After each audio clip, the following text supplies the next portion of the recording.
गुरु प्यारी साध संगत जी।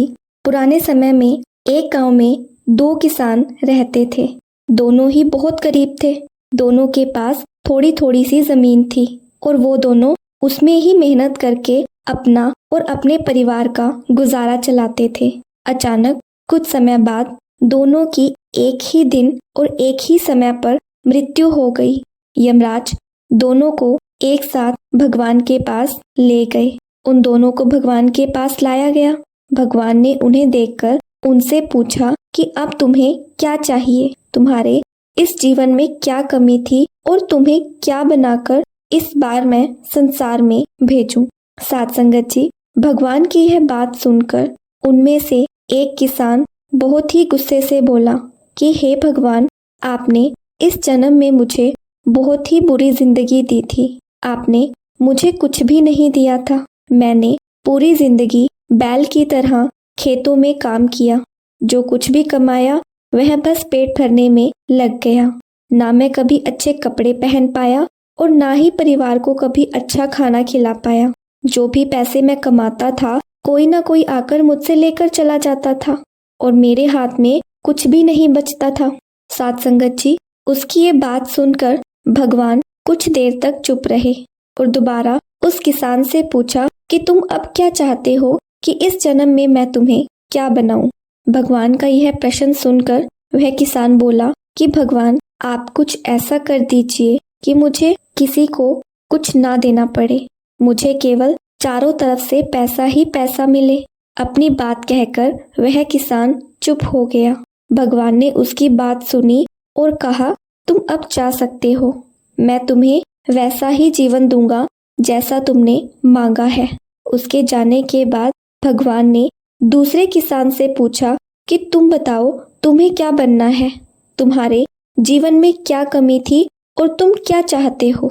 साध संगत जी, उस किसान ने भगवान के सामने हाथ जोड़ते हुए कहा कि हे भगवान, आपने मुझे सब कुछ दिया है, मैं आपसे क्या मांग सकता हूँ।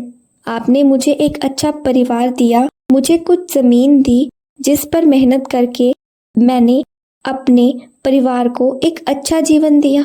खाने के लिए आपने मुझे और मेरे परिवार को भरपूर खाना दिया। मैं और मेरा परिवार कभी भी भूखे पेट नहीं सोए हैं। बस मेरे जीवन में एक ही कमी थी जिसका मुझे अपनी पूरी जिंदगी अफसोस रहा और आज भी है। जब भी मेरे द्वार पर कोई भूखा प्यासा व्यक्ति आता था तो भोजन की कमी के कारण मैं उन्हें भोजन नहीं दे पाता था और वो मेरे दरवाजे से भूखे ही लौट जाते थे। ऐसा कहकर वह किसान चुप हो गया। भगवान ने उसकी बात सुनकर उससे पूछा कि तुम अब क्या चाहते हो, इस जन्म में मैं तुम्हें क्या बनाऊं। साध संगत जी, किसान भगवान से हाथ जोड़ते हुए विनती करने लगा और बोला कि आप कुछ ऐसा कर दें कि मेरे द्वार से कोई भी भूखा प्यासा ना जाए। भगवान ने उसे कहा कि तुम जाओ, अब तुम्हारे द्वार से कोई भी भूखा प्यासा नहीं जाएगा। अब दोनों का दोबारा उसी गांव में एक साथ जन्म हुआ। दोनों एक साथ बड़े हुए। पहला किसान जिसने भगवान से कहा था कि उसे चारों तरफ से केवल धन ही धन मिले और उसे किसी को कुछ देना ना पड़े, वह व्यक्ति उस गांव का सबसे बड़ा भिखारी बना। अब उसे किसी को कुछ भी नहीं देना है और जो भी कोई आता है उसकी झोली में पैसे डालकर ही जाता है। और दूसरा किसान जिसने भगवान से कहा था कि उसे कुछ भी नहीं चाहिए, केवल इतना हो कि उसके द्वार से कोई भी भूखा प्यासा ना जाए, वह उस गांव का सबसे अमीर आदमी बना। साध संगत जी, ईश्वर ने जो कुछ भी हमें दिया है हमें उसमें संतुष्ट रहना बहुत जरूरी है। हम लोग दूसरे की चीजों को ज्यादा पसंद करते हैं और इसके चक्कर में अपने जीवन को भी अच्छे से नहीं जी पाते।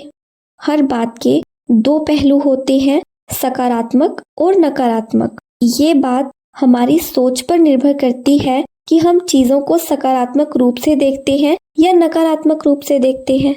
अच्छा जीवन जीने के लिए अपनी सोच को अच्छा बनाना चाहिए। चीजों में कमियां ना निकालकर भगवान ने जो हमें दिया है उसका आनंद लेना चाहिए और दूसरों के प्रति सेवा भाव रखना चाहिए। साथ संगत जी, आपको यह साखी कैसी लगी? वीडियो को लाइक करके कमेंट बॉक्स में ज़रूर बताइएगा। इसके साथ ही आपसे विदा लेते हैं और मिलते हैं एक नई साखी के साथ।